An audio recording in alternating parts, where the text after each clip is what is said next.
Okay, so we're moving on to our second panel of the day. I'd like to introduce our panelists, our industry experts and consultants panel. So I'm joined today by Jeff Hanna, who's the founder and principal consultant at JH & Associates, Tim Grose, Vice President of Secure Integration at G4S, and Daniel Baer, who's a professor in the Faculty of Social and Community Services at Humber College. So thank you everybody for joining us this afternoon, I should say. Okay, so if everybody's good to go, we'll get into some questions. Once again, for the audience, if you have any questions for our panelists today, please type them into the question window anytime you want during the panel, and we'll try and save all of those for the end. Okay, so first question. How have licensed producer security needs changed since legalization of recreational cannabis? Jeff, you want to kick us off? I mean, the program started with medicinal cannabis and then eventually progressed to recreational. I don't know if security changed necessarily as a result of that. With the new iteration of the act, the Cannabis Act came out, security requirements were reduced slightly, but the progression toward less stringent security requirements has more to do with evolution of the regulatory framework. Like a couple of people have said it, but the Cannabis Act is not in any way prescriptive. It's outcome based. So every time somebody applies for a license, we submit a compliance strategy. Health Canada says yay or nay, and as we submit more creative strategies, we move the needle towards a more practical approach to securing these facilities, and it's happening. It's slow, but it's happening. So that, I mean, in my view, that's the reason for that progression. I don't know if it has anything to do with medical versus recreational. Tim, what are your thoughts on evolution of security since legalization for the cannabis market? Just to echo Jeff a little bit with some of the others, I'm not sure really if it really changed so much from legalization, but there's always been a dependence on a robust security system in place, and you might liken it to a fire code for building occupancy. It was always the case unless they had a I think Tim froze. Very definitive and prescribed security plan in place before they were even granted a license. I think a lot of the, so there's always been that part where if they didn't have that perfect security license, then they were always, necessary to be in production, I guess. Adjust my mic. Daniel, do you want to jump in on this question? Like, what is your perception of security since legalization 2 years ago? In terms of security needs changing, from my area of research, it's more about engaging with young people and consumers, and less about specific growing facilities and retail stores. But I think the challenge becomes ensuring that the retail environment is both a secure environment, but also one that offers opportunities for public education of consumers, particularly new consumers, as they come into those spaces. And I know that can be tough when trying to protect staff and isolate staff, and also still have them deliver information and content. To what extent are the stringent requirements for cannabis security a reflection of the new legal status? Like, is there still a stigma attached to the substance itself? Maybe, Daniel, you can kick us off with that one. I know you have some thoughts on that. Yeah, indeed. I mean, I think that what we're seeing is the Cannabis Act, and others have alluded to it before, that has started off as stringently as possible. But this was also the intention of Anne McClellan and her task force to create a set of guidelines that were as limited as possible, because when they went to California and Colorado and other places, they saw the difficulty of starting with a system that was too loose in its requirements, and the difficulty that Colorado in particular had in trying to exercise some control over a market that was quickly getting away from any sort of public health guidelines. So I think it's understandable that it's there, but also when you just look at the individuals responsible for shepherding this through Parliament. I mean, Bill Blair is an ex-cop, chief of police here in Toronto. He was never a friend of the cannabis community or cannabis activists. So it's unsurprising that this situation, as individuals have talked about, is very strong on physical security, target hardening, and things like that, but didn't really take the cannabis consumer into account that much. And I think that's been one of the challenges, in that it's led LPs to have difficulty in producing the kind of cannabis and being able to produce the kinds of cannabis that people want to consume. So I think there's a lot of stigma, a lot of problems built into the Cannabis Act that some individuals have alluded to today as making it harder for them to sell cannabis, but I think also just harder to engage with the cannabis consuming community, which as been talked about today, budgets are getting decreased potentially in some areas because of difficulties And if you can expand that market and engage individuals away from the black market, you've got some good opportunities there. Jeff, what are your thoughts on maybe the perception of cannabis in a security environment? Yeah, I mean, Daniel nailed it. Maybe I wouldn't be as kind to the people who created the regulation, I guess, as he was, but I think the courts forced a conservative government to regulate cannabis, and they didn't want to do it. They had a voter base that equated cannabis to some other, a lot more harmful substances, and in order to appease those people, they created these crazy security requirements that we're now stuck with. Not only that, but I think that the security requirements in the beginning were a way to create barriers to entry for getting into this the business. I think those barriers to entry that you're talking about are really problematic, and one of the things keeping the legacy market going in that you have individuals with a lot of expertise and experience and passion, and they're kept so far away from the legal market. And I think that that's a huge issue right there. If you don't bring them in, they're still going to keep doing the stuff they were doing before. The introduction of the micro license class is good evidence that way of thinking is going away. I was there when the Trudeau government was elected, and there was a huge shift in approach. It was felt throughout the industry, and the micro license class is a great step in the right direction for what you're talking about, and that legacy group. You know, just on that same premise with the barriers to entry, I mean, it's a huge piece that, you know, more or less kept people from getting in there or even being advancing themselves. And they may have had a viable business proposition, they may have had a viable security solution, but, you know, those barriers to entry that were imposed by Health Canada, you know, certainly, you know, made it difficult for people to be involved and also to create good competition in the market too. I asked the last panel this, but I'd be interested to get your perspective as well. But what kind of impact has COVID had on the cannabis environment, the security environment, perhaps with installs or implementation of security? Jeff? I can start off. You know, just like the previous panel said, like they're adopting all those best practice COVID protocols. People are working from home, so there's renewed interest in things like network security, information security, and that kind of stuff. But a lot of the things that are required to stay safe from COVID, they were already good at. From my perspective, and I think Tim's going to be able to weigh in on this, there's been some issues with sourcing some components for some of these installs, and we're now seeing the effects of some of the manufacturing slowdowns, but it hasn't been terrible, but I think Tim could probably give a much better perspective on that.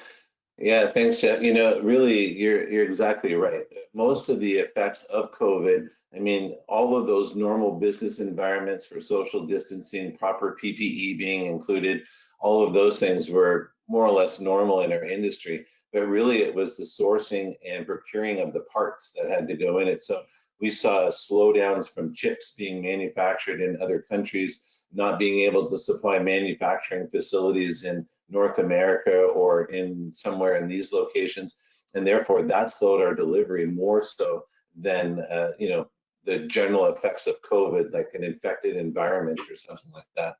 Maybe Daniel, what are your thoughts on the impact of COVID on cannabis? You know, more so my area would be thinking about young people in particular and consumption patterns and the move away from being able to interact with individuals who could point people towards what are potentially safer consumption methods. I haven't seen any data yet. We've got a survey out in the field right now, and so far the data that we're collecting seems to show that people were consuming more cannabis, and that's in line with the retail data that is available out there. So my concern would just be that during a respiratory pandemic, people need to make sure that they're consuming cannabis in a way that is potentially least harmful to their lungs. Although, of course, there's no causal mechanism shown between cannabis and COPD or lung cancer, but I would still urge people to think about their lungs during a global respiratory pandemic. Solid point. Let's talk about the retailers. What are their security challenges right now? Yeah, sure. You know what? The biggest security challenge for retailers is balancing safety, security, regulatory obligations, and customer experience. Like if cannabis as a market is going to thrive, we need new adopters. There's lots of people who love cannabis. They bought it from the black market. They're embracing the new products. We have to bring more people in and get people to give it a try and to get them into retail stores, there's some people have that perception that it's a cross between a prison and a head shop, and they don't want to go into those retail stores. And we've got to dispel that, create a friendly, welcoming environment while at the same time being safe. Like in the federal system, the federal production, the data is pretty solid. There's not been incidents. There have been robberies and issues in the retail spaces. So security is a very real consideration, but if we're going to thrive, so is that customer experience. I'd just jump in there very quickly and add that, one of the interesting things I think we're dealing with is based on that stigma question that you asked earlier. I think a lot of people are hesitant to use their credit cards, even in a legal retail shop. I remember I asked an individual who works in one, and he said, yeah, at least 60%, 70% of our transactions are cash-based because people don't want their credit card anywhere associated with this. And that leaves retail spaces open to having a lot of cash on hand and making them more vulnerable. This is particularly true in the US, where retail stores have such difficulty engaging with the banking system.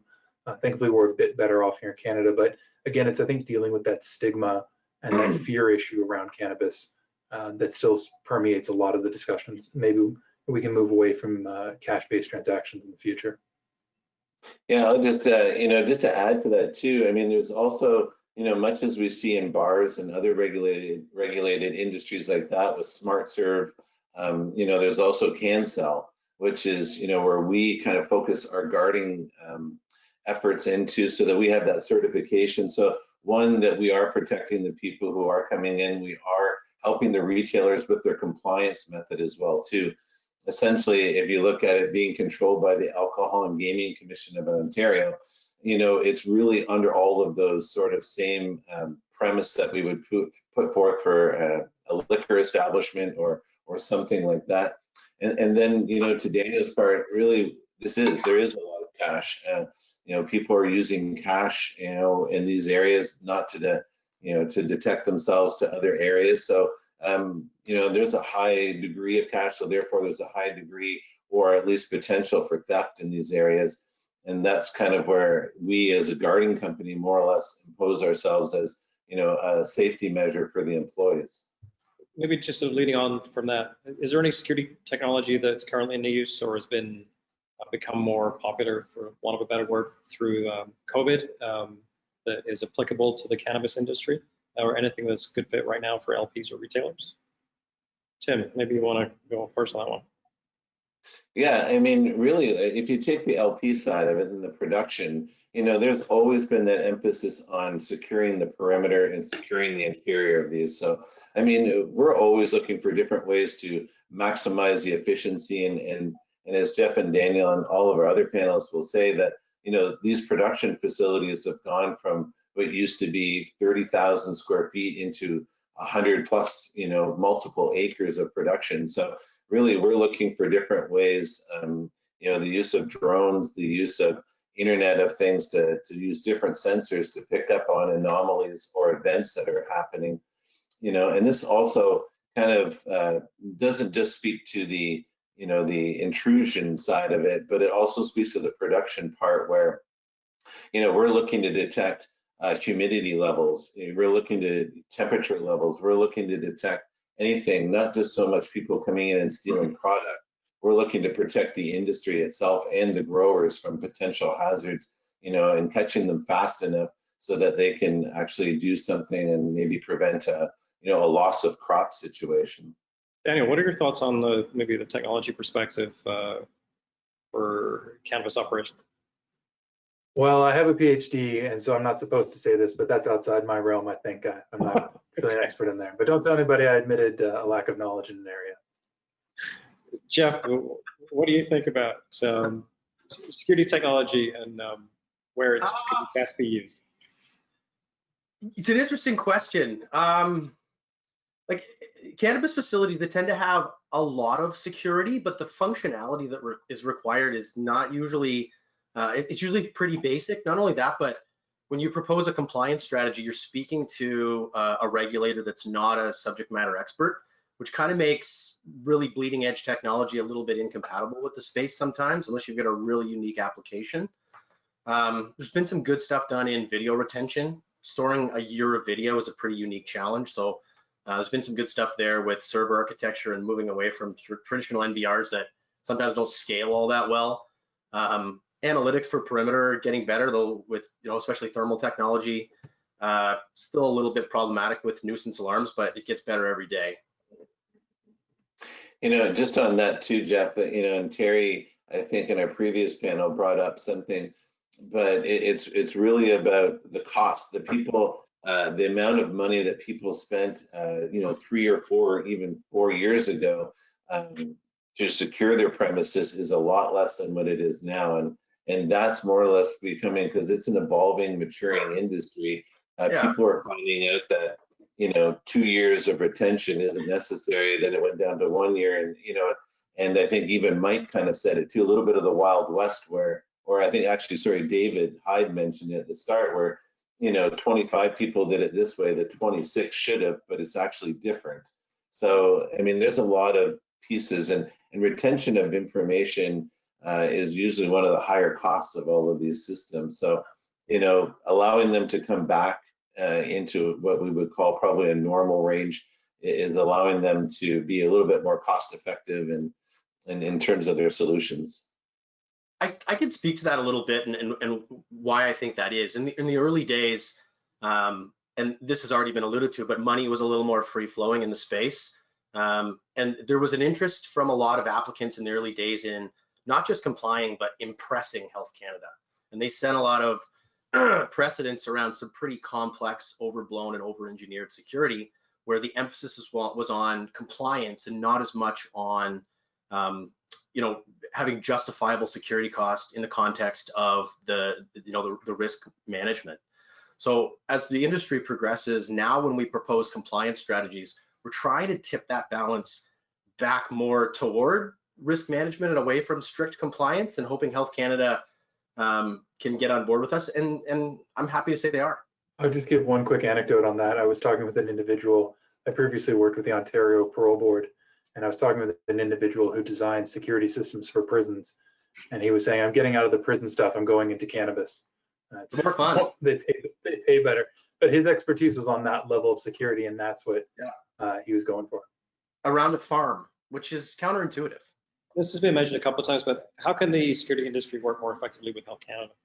Sure. I get to talk to Health Canada quite a bit. They're, despite being a big bureaucratic machine, like there's a lot of really good people there. Their responsibilities and their obligations force them to be pretty rigid sometimes, but they can, when they can be flexible, they will. Like they're pretty good. The best thing the industry can do is organize, speak with one voice, collaborate in the way that other industries do, and become sort of self-regulating a little bit in that way. And Health Canada as a regulator, as we said, the regulations are non-prescriptive and outcome-based, so they are open and susceptible to influence. So as the industry, figure out what you want that influence to be, and provide it. And that doesn't happen in a meaningful way as much as it should right now. And one thing that I've always thought about is, now that our industry has matured a little bit, we have more people with different experiences in it, like good and bad, as evidenced by, the different people on the panel, but really is to come up with a board of advisors, and then have them work in conjunction with Health Canada. So maybe to your point, Jeff, that, there is a bit more of a voice and an intelligent voice, something that speaks to, where issues have arisen and where things maybe don't necessarily exist that they once were perceived to. So I think as the industry matures, I think that will be a good step for Health Canada to take, would be to understand and listen to some of the people who have had these experiences.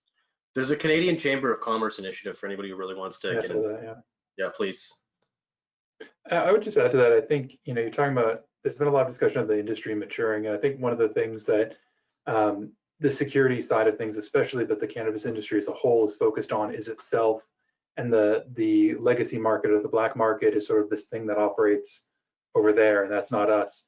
But one of the concerns is that as the legal cannabis market matures, the pressures on the illicit market are going to change dramatically over time, and I think that's going to potentially put the legal market, I don't want to say in danger, but there's a risk there, which is if police continue to stomp on illicit grow operations, at some point it becomes easier to not grow your own product. and to find other product that has been grown and is grown really well.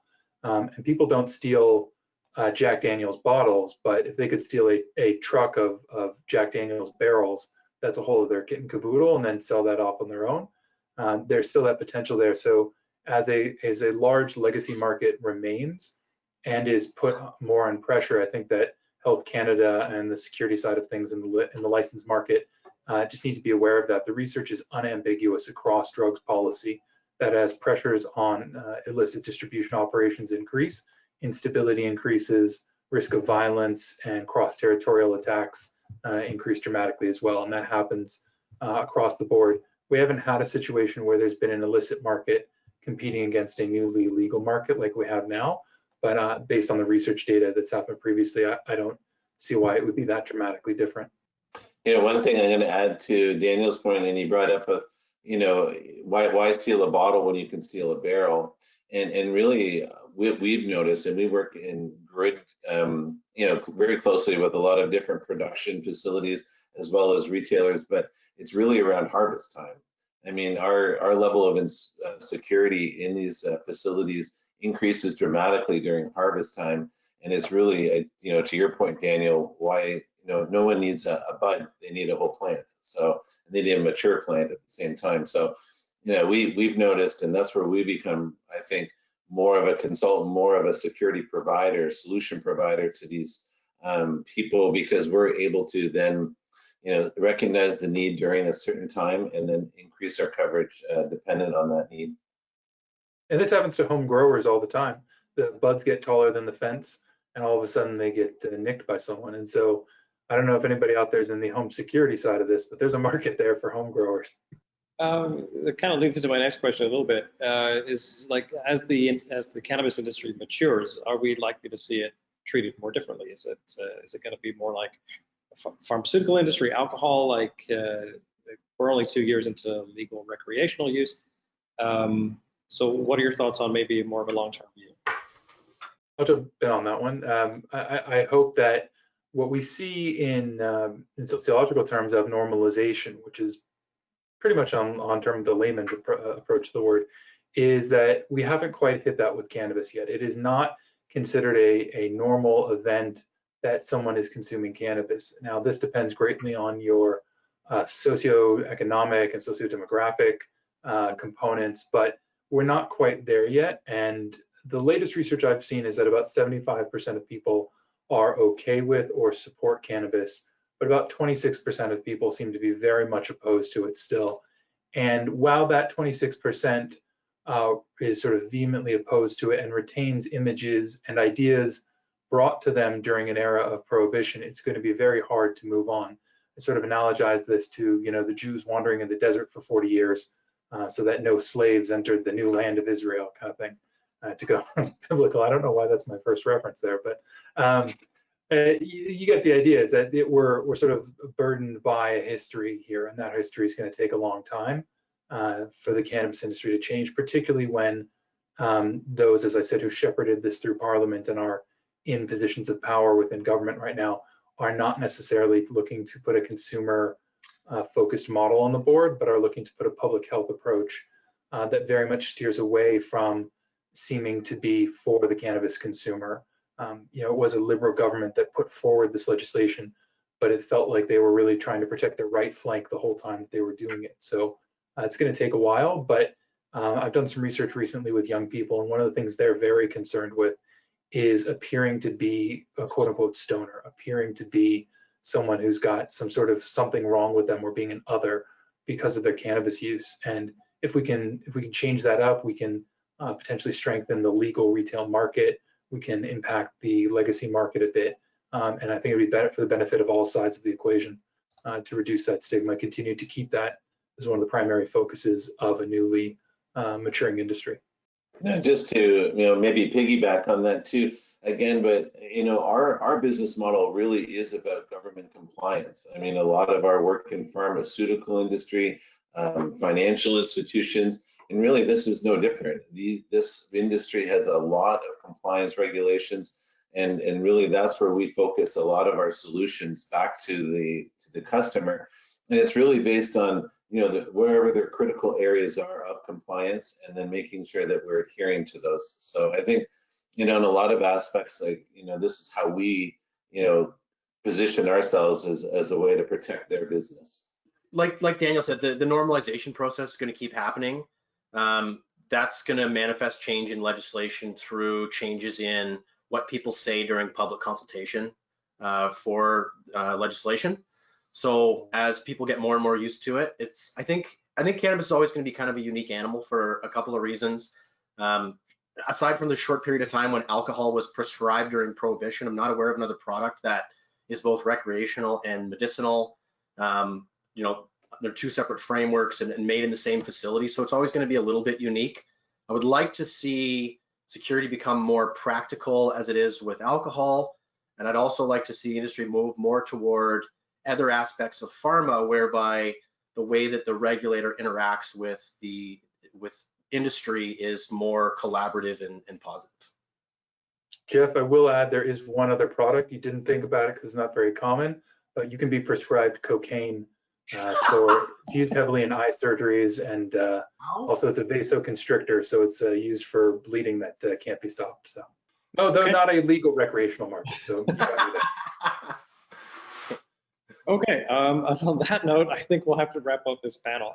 So thank you very much, Daniel, Tim, and Jeff, for joining us this afternoon and sharing your insights. We appreciate your time today. Thanks very much. Appreciate it. Thanks, everybody. Thanks, everybody.